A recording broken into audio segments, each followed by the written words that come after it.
सच्चिदानंद भगवान की जय। सतगुरुदेव भगवान की जय। गुरुर्ब्रह्मा गुरुर्विष्णु गुरुर्देवो महेश्वरा, गुरु साक्षात् परब्रह्म तस्मै श्री गुरुवे नमः। त्वमेव माता च पिता त्वमेव बन्धुश्च सखा त्वमेव विद्या द्रविणं त्वमेव सर्वं मम देव देव। सर्वे भवन्तु सुखिनः, सर्वे सन्तु निरामया, सर्वे भद्राणि पश्यन्तु मा कश्चित् दुःखभाग् भवेत्। सच्चिदानंद भगवान की जय। सतगुरुदेव भगवान की जय। आज के 2 विषय हैं। एक विषय यह है कि ये कर्म कितने प्रकार के होते हैं, कर्मों के बारे में कुछ बताइए। और दूसरा है कि विश्वास और अनुभव में क्या अंतर है। ये 2 प्रश्न हैं। विश्वास क्या है, अनुभव क्या है। एक बार भी बोलिए। सच्चिदानंद भगवान की जय। सतगुरुदेव भगवान की जय।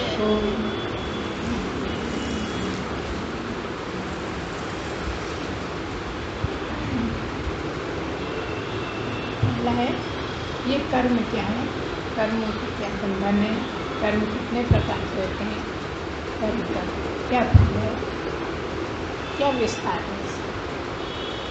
तो सारा कुछ कर्मों पर ही निर्भर है। किसी भी मनुष्य का कर्मों पर निर्भर है तो क्या मतलब है कि जो अभी भोग रहा है वो भी पिछले जन्मों के कर्मों का फल है।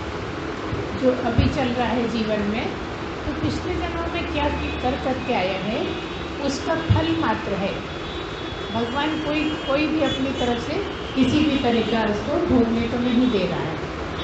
तो ये कर्म कैसे बन जाते हैं, क्या होता है। ये कर्म जो हैं ये 3 तरह के कर्म होते हैं। सबसे पहले ये समझना है कि कर्म क्या है, किस तरह के हैं, क्या होता है। तो कर्म 3 तरह के होते हैं।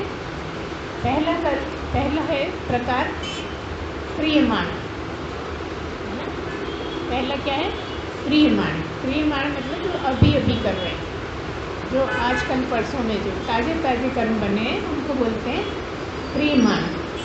और दूसरे प्रकार के होते हैं संचित कर्म।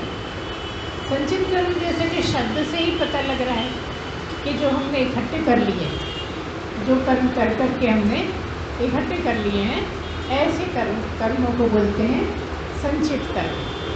और तीसरे हैं प्रारब्ध। आप रोज की भाषा में भी कई बार बोलते हो कि क्या है, अपने प्रारब्ध भुगत रहे हैं। कई बार कहते हैं ना आपस में कि क्या है, अपने का सब प्रारब्ध भुगत रहे हैं। ऐसा क्यों बोलते हैं, क्योंकि जो प्रारब्ध हैं वो जो चल रहा है, जो हम आज की डेट में भुगत रहे हैं, उसको प्रारब्ध कहते हैं। 3 तरह के हुए। एक हुए क्रियमाण मतलब जो आजकल परसों में बन रहे हैं। ये बहुत अभी कच्चे हैं, जैसे कि कोई पेड़ में फल लगे रहते हैं, घी वगैरह के पेड़ सभी ने देखे हैं। कुछ कच्चे भी होते हैं, वही झड़ जाते हैं, है ना। तो ये जो कच्चे हैं, कच्चे कर्म हैं, वो क्रियमाण कहलाते हैं। उसमें से बहुत से ऐसे होते हैं जिनका फल नहीं मिलता, और बहुत से ऐसे होते हैं जिनका आगे चल के वो संचित कर्मों में शामिल हो जाते हैं। तो किनका नहीं मिलता, जो कर्म आपने किया है लेकिन उस पर आपने बार बार विचार नहीं किया, बार बार उसका चिंतन मनन नहीं किया। हमारी क्या आदत है, अगर किसी से कोई बात हो जाती है, झगड़ा हो जाता है, तो हम बार बार वही घुमाते हैं, वही सोचते रहते हैं। उससे वो कड़क हो जाता है, वो संचित में चले जाता है, वो भोगने के लिए तैयार हो जाता है। और अगर कोई काम हो गए, कोई गलती हो गई और आपने क्षमा मांग लिया उसी समय, और फिर उसको दोबारा से नहीं दोहराया, न किसी से बात करी और न मन में ही दोहराया, इस तरह का जो रहना सीख जाते हैं, उनके संचित कर्म कम हो जाते हैं। जो संचित कर्म है वही आगे चल के प्रारब्ध बनते हैं, है ना। तो क्या मतलब है, जो अभी करे हैं लेकिन उनको जो हो शुभ हो गया ऐसा करके छोड़ दिया आपने। कुछ तो ऐसे हैं कि अभी कर रहे हैं तो भी वो संचित में जाएंगे, जो ज़्यादा गलत कर्म है या ज़्यादा अच्छे कर्म है, या तुमने दान धर्म दिया है, कुछ दूसरों का उपकार किया है, तो ज़्यादा वैसे तो क्या है, आप दिमाग में भी जो सोच लो वो भी कर्म बन जाता है। करना तो दूर की बात है, करने से तो बनते हैं, दिखता है कि काम हो रहा है तो उसका फल मिलेगा। लेकिन अगर विचार भी करते हो, मात्र विचार करने से भी फल इकट्ठे होते जाते हैं। वो जो इकट्ठे होते जाते हैं वही संचित हो जाते हैं। तो अगर आप राम नाम जपते रहो, अगर आप भगवान के नाम में लगे रहो और कुछ अलग सी सांसारिक चीज़ें नहीं सोचो, तो आपके कर्म बहुत क्षीण हो जाएंगे, बनेंगे ही नहीं। क्षीण तो बात की बात है, जब बने तब क्षीण हो, यहाँ बनेंगे ही नहीं। इसलिए कहते हैं कि पूरे समय राम नाम लेते रहो। राम नाम लोगे खाली होठों से नहीं, मन से लीजिए। भले ही आपके होठ ना भी हिले, मन में अगर आपका राम नाम चल रहा है तो फिर विचार नहीं आएंगे, और विचार नहीं आएंगे तो कर्म नहीं बनेंगे, कर्म के फल नहीं इकट्ठे होंगे, आपको भुगतना नहीं पड़ेगा। इसीलिए यह कि हम उठते बैठते चलते फिरते खाते पीते सदा परमात्मा की याद में रहो, परमात्मा के स्मरण में रहिए। परमात्मा के स्मरण में जितना ज़्यादा रहोगे उतना ही कर्म कम बनेंगे। इसलिए सदा ये सब समझाते हैं, सारे संत यही समझाते हैं कि नाम स्मरण करते रहो। अभी हमने कहा आपसे कि केवल मुंह से बोलने से नहीं हो, कई बार आप होठ ना भी चलाओ, है ना, तो भी अगर मन में चल रहा है, क्योंकि मन में ही तो इकट्ठे होने हैं, मन बुद्धि चित्त अहंकार, ये चार चीज़ें क्या हैं? अंतःकरण। अंतःकरण किसे बोलते हैं? मन बुद्धि चित्त अहंकार, ये चारों को मिला के अंतःकरण बोलते हैं। अंतःकरण के चार भाग हैं, तो मन बुद्धि चित्त अहंकार। इसमें से जो चित्त है वो पूरे टाइम जितने भी कर्म बनते हैं वो सब उसमें इकट्ठे होते हैं। समझ लीजिए ये आपका स्टोर है, समझ लीजिए कि ये आपका स्टोर रूम है जिसमें सब चीज़ें पड़ी रहती हैं। और इसीलिए बार बार कहा जाता है कि चित्त की सफाई करो, चित्त शुद्ध करो। क्या क्या कहते हैं संत लोग कि चित्त शुद्ध करो। अगर चित्त में तुम्हारे कचरा ज़्यादा नहीं होगा तो परमात्मा जल्दी मिलेंगे, और कचरा होगा तो उसको साफ करना, उसी को शुद्धि करना कहते हैं। जिसका जितना चित्त खाली होता है उतना ही परमात्मा को पाने के लायक होता है। और सारी मेहनत जो है वो चित्त को खाली करने में ही लग जाती है। चित्त को खाली कैसे करें? एक तो नए नहीं बनने दें, और जो हैं उसके बदले नाम स्मरण भर लें, क्योंकि जो आप सोचोगे वही आपको याद आएगा बार बार। अगर आपके साथ घटना हुई है तो बार बार वही याद आएगी, और वो याद आएगी इतनी पक्की हो जाएगी कि आपको उसका कड़क फल भी मिलेगा। इसलिए आप क्या करो कि कुछ भी हुआ आया गया हो गया, कुछ भी आपसे गलती हो गई, किसी दूसरे ने आपको गाली दे दी, कोई लड़ाई झगड़ा हो गया, उसको उसी समय छोड़ दो, उसको साथ में लेके मत रहो। लेकिन क्या है, हमें लगता है डर बदनामी का, हमें लगता है डर कि हमारा अहंकार पे चोट मारी इसने, है ना, मेरे लिए सबके सामने बुरा बोल दिया। तो जो भी परमात्मा की तरफ चलता है वो कभी भी ये नहीं सोचता कि मेरे लिए बुरा क्यों बोल दिया, कैसे बोल दिया। अच्छा, मीराबाई के साथ क्या क्या नहीं हुआ बताओ। अगर वो ये सोचती कि अरे ऐसा क्यों करा, 10 जनों के सामने क्यों बोल दिया, ऐसा क्यों, पाती क्या परमात्मा? जिसको जो करना है करे, उसको उसके फल उसको मिलने हैं। ये लगभग हर कभी बात होती है ना, हमेशा ही होती है कि जो दूसरे ने करा है उसको दूसरे को फल भोगना है, हमें क्या भोगना। हम अगर परमात्मा की राह में चल रहे हैं, परमात्मा को पाना चाहते हैं, तो हमारी नज़र कहाँ होना चाहिए? परमात्मा पे होना चाहिए, भगवान पर होना चाहिए।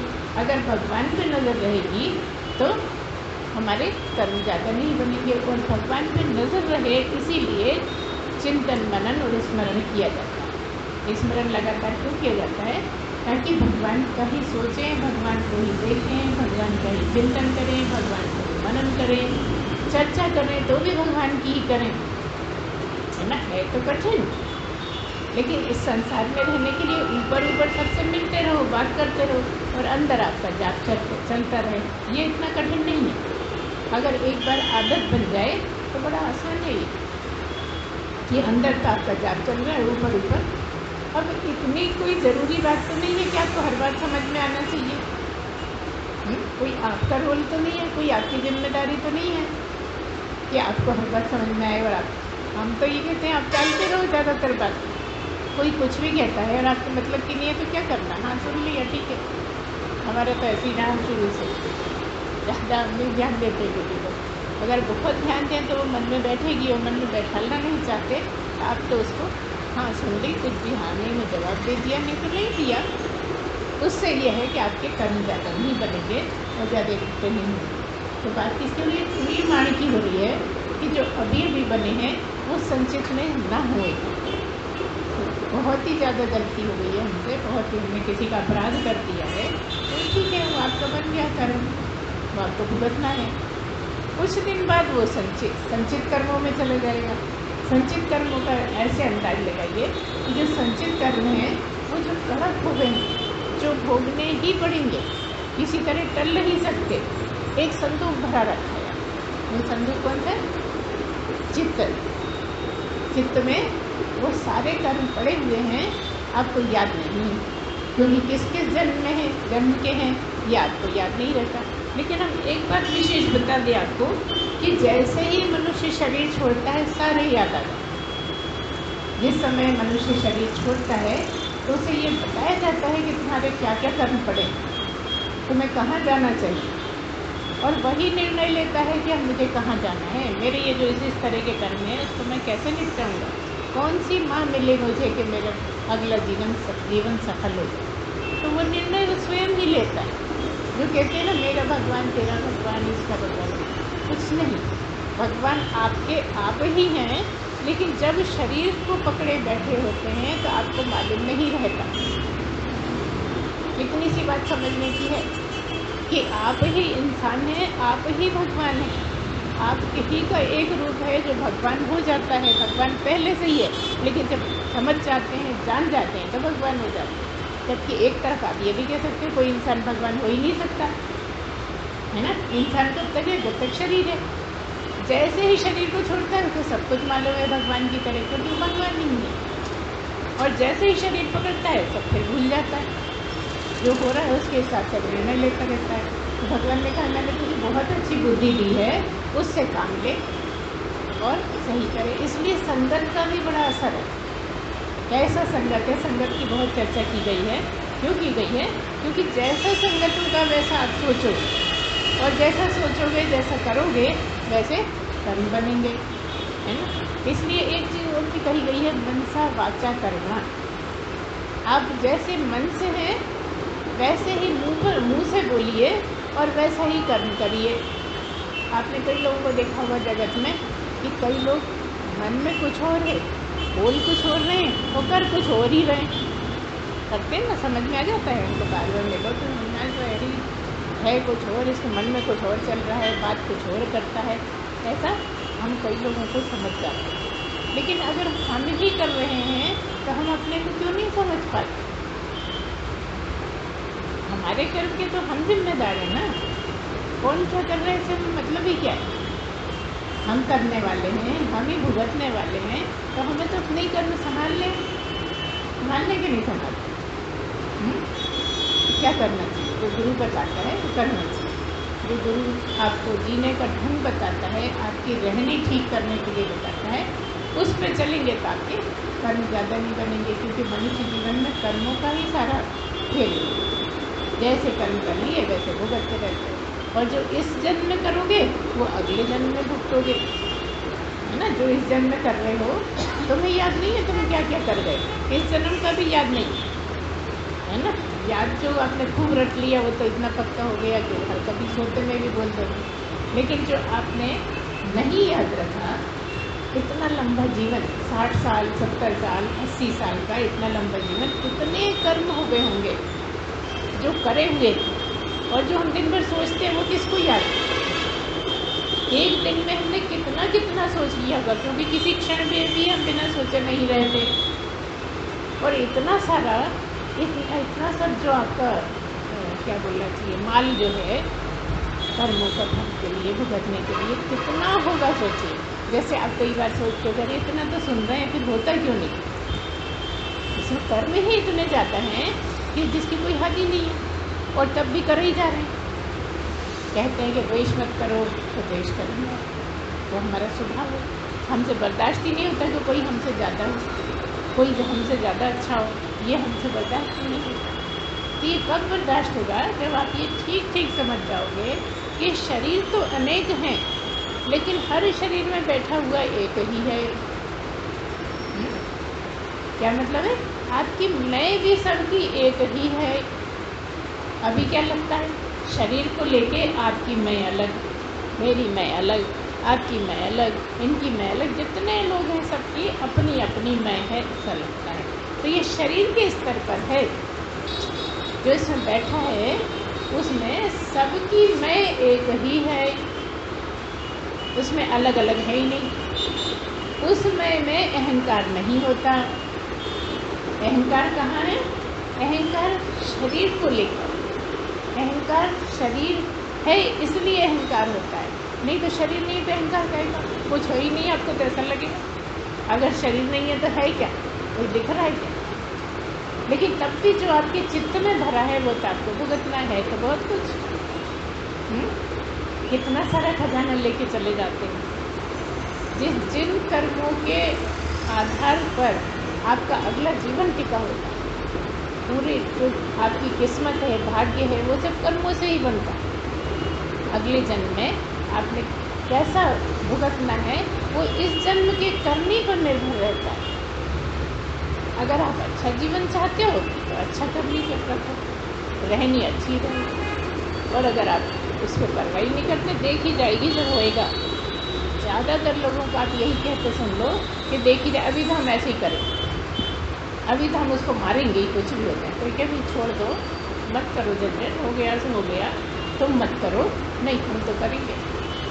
उसने सबके सामने हमें ऐसे कह दिया हम तो करेंगे। पता है ना बहुत लोगों का, जब तक वो भी उतनी ही इंसल्ट नहीं कर लेगा तब तक उसको चैन नहीं पड़ती। इसका क्या मतलब है? इसका मतलब है कि शरीर में ज़्यादा आसक्त हो। अगर आपने तपस्या करी है तो आपको कुछ फर्क नहीं पड़ता, क्योंकि आपके अहंकार को चोट नहीं लगती। जितना ज़्यादा आप अहंकारी होगे उतना ही चोट लगेगा, उतना ही आपके कर्म बिगड़ेंगे और कर्म पे कर्म बनते ही चले जाएंगे, जिनको काटना जन्मों जन्मों तक भी मुश्किल हो जाएगी। इसलिए सबसे पहली बात क्या आती है कि अहंकार कम करो। इकाई के अंतर्गत बोल रहे हैं हम, ये संचित कर्मों की बात कर रहे हैं कि आप अपना अहंकार कम करोगे तो भी कर्म कम बनेंगे। अभी कर्म ज़्यादा क्यों बन रहे हैं? मैं जो खड़ी है ना, यही कर्म ज़्यादा बनवा देती। मैं ऐसा हूँ, मैं वैसा हूँ, मैं ऐसा करूँगा, मैं मज़ा चखा दूँगा, एक एक को ठीक कर दूँगा, हटता रहेगा ना मन में पूरे समय। इसी के कारण आपको इतना चोट भी इसी के कारण लगती है। और आप अगर अहंकार अपना काट लें तो आपको कुछ भी नहीं, क्योंकि अगर अहंकार कब कटेगा? जब ये समझ में आ जाएगा कि मैं शरीर नहीं हूँ। अभी दिमाग में तो इतना भरा है कि जैसा मैं दिखता हूँ ना, बस यही हूँ मैं, ऐसे पहनूँ, ऐसे रहूँ, ऐसे कपड़े बनाऊँ, सब कुछ क्यों लगता है इसको लेकर। अगर आपको ठीक ठीक ये स्पष्ट हो जाए कि इसके लिए क्या रोना है, ये तो कितने धारण किए, कितने छोड़े, कितने जल गए, ख़त्म हो गए, तो ये तो तन ढकने की बात है बस। असली में मैं कौन हूँ? वो जो चला जाता है, वो जो एक शरीर को छोड़ के दूसरे शरीर को पकड़ता है, वो मैं हूँ। तो आपका ध्यान कहाँ जाता है? जीव पर, है ना? जीव पर जाता है ना। जीव का मतलब क्या है? एक मतलब तो है, अगर स्थूल शरीर की बात करो तो जीव जो शरीर को मैं कहता है वो जीव है। अब जब कोई सुधार गया तो ये तो छोड़ दिया, इसकी मैं तो नहीं है अभी, लेकिन तब भी एक और शरीर है। कौन सा? सूक्ष्म शरीर, है ना। एक स्थूल शरीर है, एक सूक्ष्म शरीर है, एक कारण शरीर, है ना। तो ये जो स्थूल शरीर है ये तो इससे तो करना कराना रहता है कि नहीं। ये दिखता है, ये मर जाता है, ये जन्म लेता है, तुम जन्म नहीं लेते। जब भी ये बात आएगी कि ये जन्म लेता है तो तुम जन्म नहीं लेते।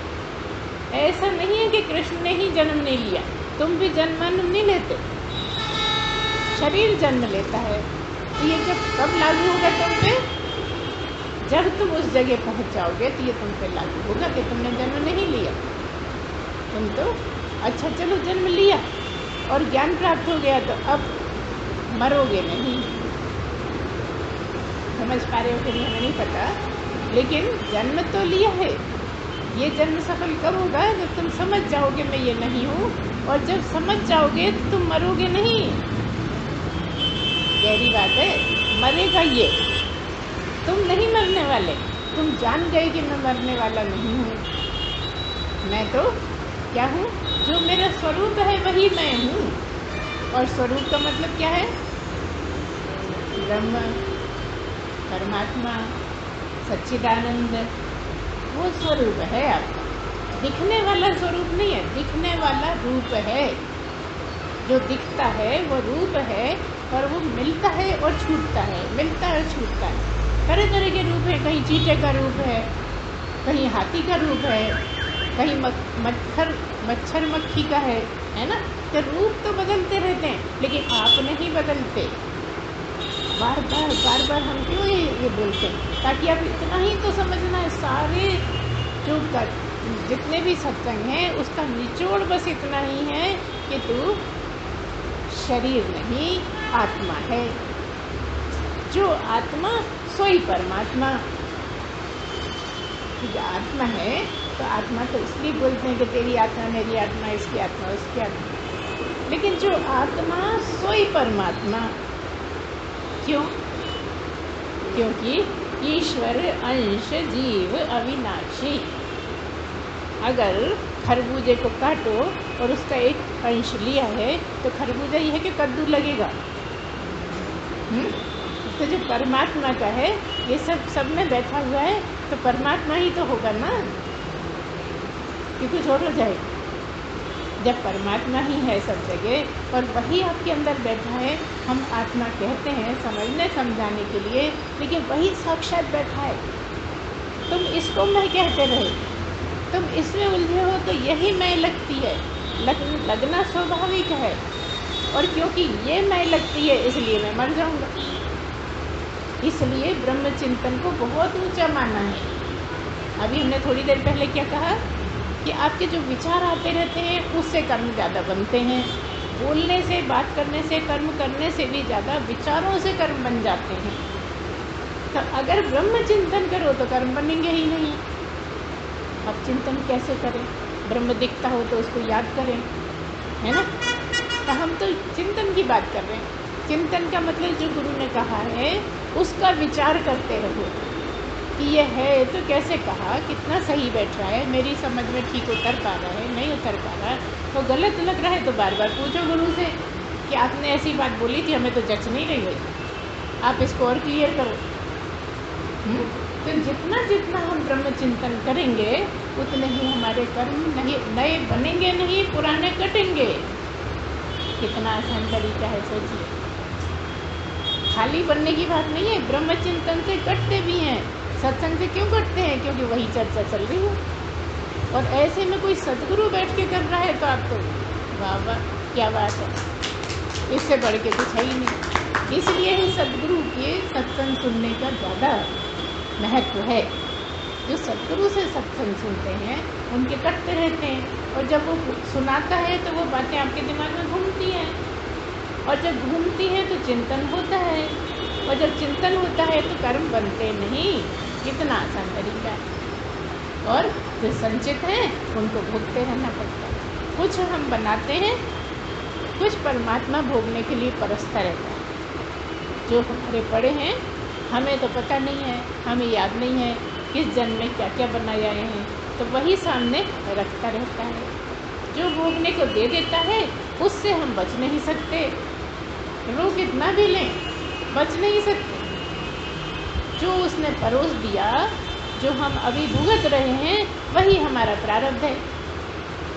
आगे क्या होगा ये हमें नहीं पता, लेकिन आज जो हमारे साथ हो रहा है वो हमारा प्रारब्ध कर रहे हैं। संचित कर्म रखे हैं, क्रियमाण बन रहे हैं और प्रारब्ध चल रहे हैं। जो अभी भुगत रहे हो, जो भी तुम्हारे साथ हो रहा है वो प्रारब्ध है। कैसे? कोई भी प्रारब्ध जब शुरू हो गया तो उसको बीच में नहीं रोक सकते, वो ख़त्म ही होगा। मान लो टांग टूट गई, होते हैं ना, प्रारब्ध भोग रहे हैं, अब वो होते ही होते होएगी ठीक, टाइम लगेगा जब तक आपका टांग टूटने का प्रारब्ध कट रहा है ना। इस तरह से आपको हर बात को बड़े अच्छे से समझना है, पूरा क्लियर करना है। ब्रह्म चिंतन का मतलब ही है कि आपको चिंतन कर करके वो बात पूरी क्लियर हो जाए। बार बार पूछो, बार बार चिंतन करो, जब तक बिल्कुल उस जगह नहीं आ जाओ जहाँ गुरु ने समझी है वैसे समझ लो, तब आपका सत्संग सुनना सफल है। और अगर नहीं समझ पाते तो तुम सारा जीवन भी लगे रहो तो भी तुम्हारा अच्छा ही है, क्योंकि ब्रह्म चिंतन हो रहा है ना। अभी हमने बोला ना, ब्रह्म की चर्चा, ब्रह्म का चिंतन, ब्रह्म की कोई पुस्तक पढ़ना, ब्रह्म के बारे में आपस में बात करना, ये बड़ा बड़ा बड़ा लाभदायक। तो जो ऐसा अपना स्वभाव बना ले कि जब करते हैं, जब ब्रह्म की बात, जब सोचते हैं ब्रह्म का ही। अब आप कहोगे ऐसा दुनिया में थोड़ी चलता है, कोई कहेगा पागल है, इसको कैसे देखा गया, भागने लगेंगे लोग। अब वो आया ब्रह्म वाला, ये ब्रह्म आ गया, ऐसे करते हैं ना जगत, या ब्रह्म आ गया चलो अपन चलते। लेकिन आप जैसा कोई बातें कर रहा है थोड़ा शामिल हो, और जैसे ही मौका मिले आपकी तरफ से कोई बात होनी है तो ब्रह्म की चर्चा करो। धीरे धीरे जो चिढ़ते हैं, जो भागते हैं, उनको भी रस आने लगे, क्योंकि ये इतना गूढ़ सब्जेक्ट है तो हर एक की बस का नहीं है समझ पाना। एक बार अगर आपने इसकी शुरुआत कर दी आदमी उलझ जाएगा और वो मजबूर हो जाएगा चिंतन करने के लिए, फिर उसको अपने कर्म संभालने ही पड़ेंगे। कई बार ऐसा होता है जब अध्यात्म में कोई नए नए लोग आते हैं ना, उनको बिल्कुल नहीं जमता ये वाली बात। उनको यही लगता है कि न कृष्ण की बात कर रहे हैं, न शिव जी की कर रहे हैं, न राम की कर रहे हैं, ये कोई सत्संग है क्या, ये तो घरेलू बातें कर रहे हैं, ऐसा लगता है। लेकिन जब सुनता है, बार बार सुनता है, बार बार सुनता है, तब वो सोचने में मजबूर होने लगता है कि ये सब क्या है।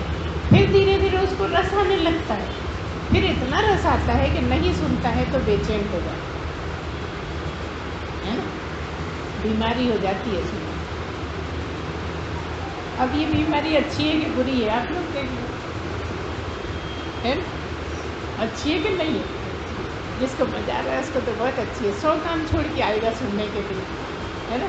और जिसको खराब लगती है वो एक बार सुनने के बाद फिर आएगा ही नहीं। अरे फालतू की बातें करते हैं, पता नहीं कहाँ की बातें करते हैं, सब दुनिया की बातें चलती रहती हैं, भगवान का नाम हम लेते नहीं हैं। कितनी शिकायतें हैं, आपको पूरे पेज भर के आपको शिकायतें बताते जाओ, है ना। क्यों? क्योंकि वो नहीं जानता कि परमात्मा क्या है, वो नहीं जानता कि मैं कौन हूँ। और कई लोग तो ऐसे होते हैं कि ये सुन के अरे वो तो अपने आप को भगवान भगवान बोलते रहते हैं, हमें नहीं सुननी। हम भला कहाँ, भगवान कहाँ, परमात्मा कभी हो सकते हैं क्या, भगवान है क्या। इतनी बहस करेंगे कि मानेंगे ही नहीं बात, क्योंकि उनके गले नहीं उतरेगी। क्यों नहीं उतरेगी? क्योंकि अभी इतनी शुद्धि ही नहीं है कि वो उसके लायक हो। जैसे कि कोई 5वीं के बच्चे को आप 11th में बिठा दो तो उसको क्या खाक समझ में आएगी। सबका अपना अपना स्तर है, जिसका जैसा स्तर है वैसी बात समझ में आती है ना। इसलिए ही किसी को अच्छा लगता है, किसी को नहीं अच्छा लगता। और ये सबसे ऊपर वाली क्लास है, इसलिए सबसे कम विद्यार्थी होते हैं।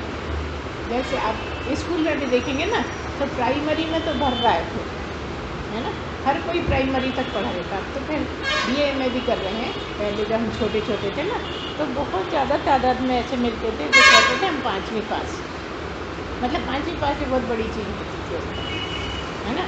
फिर आप आगे पढ़ते पढ़ते 8वीं पास करी, 8वीं में आ गए तो बहुत कम बच्चे हो गए 5वीं की अपेक्षा। उसमें से भी जो छठे 11वीं तक पहुँचे वो और कम हो गए। है ना। फिर स्कूल तो बहुत सारे थे, कॉलेज में आ गए तो सब थोड़े वहाँ के थोड़े वहाँ के थोड़े वहाँ के सब इकट्ठे होकर कॉलेज में चले गए, मतलब और कम हो गए। और जब एमए किया तो और भी, ग्रेजुएशन कर लिया, अब क्या करेंगे, पढ़ेंगे, हो गया काम। और ऐसे भी हैं जो पीएचडी भी करते हैं, एमए के बाद पीएचडी करते हैं, तो वो कितने होते हैं पूरे नगर में, 1 2 4, बस एक लेक्चरर के पास एक ही स्टूडेंट होगा, हो सकता है 2 हो जाए, किसी साल में हो जाए 3, लेकिन अक्सर पूरे भोपाल में भी पीएचडी करने वाले 1-2 होते हैं। तो अब पीएचडी की कक्षा में अगर आप बिठा लें किसी 8वें वाले को, तो उसको क्या खास समझ में आएगा। इसलिए कई बार चिड़चिड़ा के भागते हैं, क्योंकि उनका स्तर ही नहीं, गलती उनकी बिल्कुल नहीं है, क्योंकि बहुत सारी सीढ़ियाँ हैं, हर आदमी अलग अलग सीढ़ी पे खड़ा है। किसी का स्तर दूसरी सीढ़ी पे समझने लायक है, किसी का चौथी पे समझने लायक है, किसी का 10वीं पे है, और किसी का सबसे ऊपर वाली पे समझने लायक है। तो फिर क्या लगता है, अरे अपने आप को ऐसा बोलते रहते हैं। अगर अपने आप को नहीं बोलेंगे तो तुम्हें कैसे समझ में आएगा कि तुम कौन। इसलिए सद्गुरु क्या करता है, अहम ब्रह्मास्मि तो बोलता है, लेकिन कहता है तुम ही हो परमात्मा, मैं हूँ परमात्मा, ऐसा नहीं बोलता। कोई भी सद्गुरु कभी भी ऐसा नहीं कहता कि मैं परमात्मा हूँ, मुझे मानो। बोलेंगे, जो नकली गुरु होंगे वो बोलेंगे। असली गुरु कभी नहीं कहेगा कि मैं परमात्मा हूँ, मेरी पूजा करो, ये पूजा की सामग्री सब फेंक आओ, मेरे को करो। कई गुरु हैं, हमारे जानने तक में भी हैं ऐसे गुरु जो कहते हैं अब तुमको गुरु मिल गया, उसकी पूजा करो, ये सब क्या लेके बैठे। तो सीधा समझ जाना कि वो सतगुरु नहीं है, वो ढोंगी ही है। जो अपनी पूजा कराना चाहता है वो ढोंगी ही होगा। तो हम बात ये कर रहे हैं, कोई सद्गुरु हमेशा ये समझाता है कि तुम हो सच्चिदानंद, तुम ही हो। अब कैसे हो, ये शरीर छोड़ के जो है वो तुम हो। और ये समझ में आना बहुत बहुत बहुत मुश्किल है। हजारों, लाखों, करोड़ों में कोई एक जिसे आ जाएगा, है ना। ऐसा कोई भाग्यवान हो जिसको ये समझ में आ गया है, उसकी वाणी से कर्म करते हैं, उसकी वाणी से कर्म ज़्यादा करते हैं। और वैसे तो कर्म करते हैं, अगर आप रामायण में तो यहाँ तक कह दिया कि अगर आप भगवान का भजन करते रहो, भगवान के स्मरण में रहो, तो जन्म जन्म के कर्म कर जाते हैं, है ना। किसी को याद होगी लाइन, हमें तो याद नहीं, अर्थ सबका याद है, सबका मालूम। लेकिन अब हमने तो सारी ज़िंदगी डॉक्टरी करी ना, 40 साल डॉक्टरी करी है हमने। अब बताओ, 40 साल तो भगवान के भजन में लगाते, तब यहाँ आते। हम तो पहली बार ही गए थे गुरुदेव के पास, हमें क्या पता कि हमारी पात्रता भगवान की तरफ चल रही।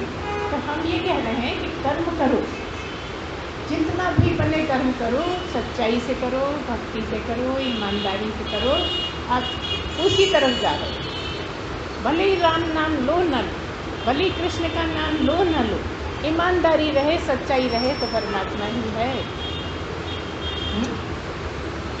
अब कोई तो 21 साल में ही हो जाता है, उसका काम 21 साल में ही हो जाता है, किसी का 35 साल में हो जाता है, किसी भी उम्र में हो सकता है, तो बोल रहे हैं, और किसी का 60 साल में हो जाता है। ऐसे तो यहाँ पे 4 भाग करे हुए हैं जीवन के, एक 25 साल का, एक 50 साल का, एक 75 साल का, ऐसा बनाए हुए है ना। समझे हो गए, सुनते रहते हो। जो 3 आश्रम है, 4 आश्रम है ना, उनकी बात कर रहे हैं। पहला आश्रम, दूसरा, उसको उस तरफ हम ज़्यादा नहीं कहते हैं ना, फिर कभी बताते। तो क्या मतलब है कि आप जो कर्म कर रहे हो वो आपको काटने ही हैं। अब सवाल ये है कि कर्म को कैसे काटें, रो रो के। अच्छा, रो रो काटेंगे तो और तो नहीं बनेंगे ना, बनेंगे। वो तो आपको हर हालत में भुगतने ही हैं। जो भगवान ने परोस दिए वो हर हालत में भुगतने पड़ेंगे आप। तो अच्छा ये घास के काटो। अब लगता है मजाक से, अरे आप घास के कैसे काटे, हम पर तो इतना दुख पड़ा है, आपने तो आराम से बोल दिया। नहीं, ऐसा बनना पड़ेगा। अगर चाहते हो तो वो सब गलत बातें छोड़नी पड़ेंगी जो आपके अड़चन बन रही हैं, जो आपको परमात्मा से दूर कर रही हैं, वो सीखनी पड़ेंगी। खाली बोल लेने से कुछ नहीं होगा, उसको जीवन में उतारना पड़ेगा। कठिन तो है, बहुत कठिन है, आसान नहीं है, लेकिन बार बार प्रयत्न करने पर कोई भी काम हो जाता है। जब कुएं के पत्थर तक घिस जाते हैं, पत्थर लकड़ी नहीं है, कपड़ा नहीं, पत्थर घिस जाते हैं, तो करत अभ्यास से जड़मती हो तो सुधार। ये तो आप उसको झुटला ही नहीं सकते कि नहीं कर सकता। मनुष्य ही तो कर सकता है, मनुष्य के ही तो हाथ में है केवल करना। एक बार ठान लो। अच्छा, अगर आप किसी से लड़ने की ठान लेते हो तो बड़े आराम से लड़े आते हो, तालियां सुनाए आते हो। ये क्यों नहीं ठान लेते? छोड़ो लड़ना झगड़ना। तो जब अगर आपको ये ठीक समझ में आ जाए तो आप अभ्यास इसका करो और सही मार्ग पे चलोगे तो आप हो ही नहीं सकता कि आप असफल हो जाएं, क्योंकि केवल मनुष्य का जन्म ही ऐसा है जो यहाँ सफल बनाता है। और कोई जन्म कौआ, बिच्छू, बंदर कितना ऊंचा जानवर है, वो भी नहीं बना पाता। गाय कितनी महान मानी जाती है, वो भी नहीं बना सकती। मात्र मनुष्य ही ऐसा बनाया है, मनुष्य की ही बुद्धि ऐसी बनाई है जो कर सकता है। तो जो कर सकता है वो करता नहीं है, गलत बातों में फंसा रहता है, बहसबाजी कर लेता है, ज़बरदस्ती के लड़ाई झगड़े कर लेता है। लेकिन जो करने का काम है वो उसको नहीं भाता। क्यों नहीं? अहंकार आड़े आ जाता है। अहंकार इतना ज़्यादा है। अगर हम इस बात को बहुत छोटे में कहें ना, तो जैसे जैसे अहंकार कम होता है वैसे वैसे आप परमात्मा के करीब जाते हैं। जैसे जैसे अहंकार बढ़ता है आप सांसारिक बने रहते हैं। जितनी आपके अहंकार को चोट लगेगी उतना ही आप परमात्मा से दूर हो। खुद ही समझ लेना कहाँ खड़े। हमें किसी को कुछ बोलने की जरूरत नहीं। आपको जितने अहंकार को चोट लगती है, जितनी जल्दी बुरा मान जाते हो, जितनी जल्दी गुस्सा आ जाता है, भगवान से बहुत बहुत बहुत ज़्यादा दूर हो। और अगर ये तुमने खून के घूंट पीना सीख लिए तो तुम बहुत करीब हो। फिर तो क्या बचा? अनुभव ही रह गया। अभी पूछा गया, क्या पूछा गया कि ये विश्वास क्या है और अनुभव क्या है। जैसे आपको किसी पे विश्वास है या कोई काम करोगे तो आप कहोगे हाँ मैं कर सकता हूँ, बड़े विश्वास से बोल रहे कि मैं ये काम कर सकता हूँ। क्यों बोल रहे हो? क्योंकि आपको ये अंदाज है कि मैं कर सकता हूँ, है ना। कर लोगे, उस काम को कर लोगे तो अनुभव हो जाएगा। करने से पहले विश्वास है या विश्वास नहीं है, मैं नहीं कर सकता, नहीं बाबा मेरे बस की नहीं, मैं नहीं करूँगा, है ना। और अगर तुम्हारे बस की है तो तुम कहोगे नहीं मैं तो कर सकता हूँ। अच्छा, बस की नहीं है तो भी तुम ठान लोगे तो कर लोगे। जब भगवान को पा सकते हैं ठानने पर, अब ठानने से क्यों नहीं पाते? क्योंकि अहंकार आ जाता है। तो एक यही चीज़ ऐसी है जो ठानने की नहीं है। देखना मैं करके बता दूँगा, नहीं कर पाओगे। जब तक बताने की बात करोगे जब तक नहीं कर पाओगे, क्योंकि ये तो परमात्मा के ऊपर है वो किसको स्वीकार कर ले। परमात्मा की पसंद बन जाओ, परमात्मा की पसंद बन जाओगे तो परमात्मा पसंद कर लेगा। अब तुम तो कहते हो नहीं परमात्मा कुछ नहीं है, मैं करके बताऊंगा, मतलब मैं ही सब कुछ। अब आप कह सकते हो कि अभी तो कह रही थी परमात्मा आप ही। यही तो समझने की बात है, यही तो अध्यात्म है कि कहाँ क्या अर्थ निकल रहा है, कहाँ क्या बोला जा रहा है। नहीं तो आप लड़ भी सकते हो, अभी ऐसा बोल दिया, अभी ऐसा बोल दिया, क्या अपनी बात काटती रहती हो।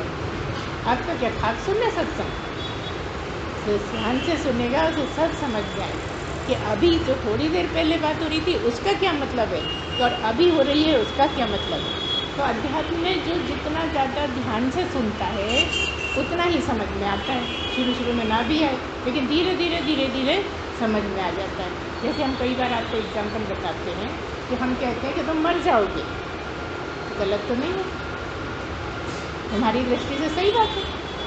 और हम थोड़ी देर कहते हैं तुम मरने वाले नहीं हो, तुम मरते ही नहीं हो। बताओ इसमें कौन सी बात गलत है? कुछ गलत है क्या? शरीर को रख लो तो मरने वाले हो, और आत्मा की बात करो तो नहीं मरने वाले हो, और दोनों तुम ही हो। शरीर मान रहे हो तो शरीर हो, और आत्मा मान रहे हो तो आत्मा हो। लेकिन आत्मा का अनुभव होना ये सही रहने पर, सही ढंग से जीने पर, सद्गुरु के बताए मार्ग पर चलने पर कभी कभी किसी जन्म में अनुभव हो सकता है, हो जाता है। फिर आप नहीं मरने वाले। अनुभव होने के बाद आप मरने वाले नहीं हैं, है ना। और अनुभव से पहले आपको विश्वास तो है कि ये गुरु अच्छा है, ये मुझे भाता है, ये मुझे अच्छा लगता है। गुरु भी सबको नहीं भाते हैं, सबको अलग अलग गुरु सब अच्छे लगते हैं, क्योंकि उसकी जो यात्रा है उसके अनुसार उसको गुरु अच्छा लगेगा। जो उसको जीवन में ज़रूरत है उस तरह का गुरु अच्छा लगेगा। अगर वो सही मार्ग पे चला है, ढंग से रहा है, गलतियाँ ज़्यादा नहीं करी हैं, अपने जहाँ जहाँ गलती होती रही है उनका प्रायश्चित किया है, वो कितना भी ऊंचा गुरु है उसको नीचे का भाएगा ही नहीं। वो उसी के पास जाएगा, उसी के पास बात करेगा। जो सबको नहीं पसंद आएगी वो उसको पसंद आ जाएगी। तो ये सब आपका ही, आपके ऊपर ही है कि आपकी तैयारी कितनी है। तो देखिए आप लोगों के भाग्य को देखिए जरा, है ना, कितनी बड़ी बात कि एक तरफ तो कोई पूछे नहीं, समझे नहीं, और एक तरफ कहाँ जो अच्छे अच्छे बड़े से बड़े अमीर भी नसीब नहीं है, जिनको ये कुछ काम का ही नहीं लगता। अरे 2-4 बैठे रहते हैं, उनते रहते है ना। यही तो सही, तुम भी बोलते हो कि मज़ा तो हमें वहाँ आता है जहाँ बहुत भीड़ हो, मज़ा तो हमें उसका आता है जिसकी बड़ी बुलंद आवाज़ हो, है ना। ये मज़ा लेने की जगह नहीं है, ये खोपड़ी की बात है। इसलिए कह दिया है कि ज्ञानी तो वही हो सकता है जो बाल की भी खालू दे सकता, लड़ने में नहीं, चिंतन में। चिंतन में जितनी सूक्ष्मता से सोच सकता है वो ज्ञानी बनने योग्य है। इसलिए आपको इतनी हर चीज़ की आदत डालनी है, बारीकी पे जाने की, कि आपको ये भी कठिन ना लगे। और ये सब आपके ऊपर है, कोई दूसरा नहीं। तो पहले तो विश्वास हो गुरु के पास आए कि भाई ये ठीक है, ये मेरे लिए काम का है ना। और जब विश्वास हो और पूरे मन से सुने, लगातार चलता रहे लंबे समय तक, ये प्रोसेस बार बार सुन के इतना कि आपका रोम रोम भीग जाए ब्रह्मवाणी में। आप इतने सराबोर हो जाओ कि और कोई चीज़ अच्छी ही नहीं लगे। तब ऐसी स्थिति बनती है कि कब मिल जाए, अब तो जिया नहीं जाता। या तो परमात्मा उठा ले या परमात्मा पसंद कर ले। ऐसी स्थिति में कभी किसी समय पर आपको समझ में आ जाता है, उसी को अनुभव कहते हैं। अनुभव से गुजर गए,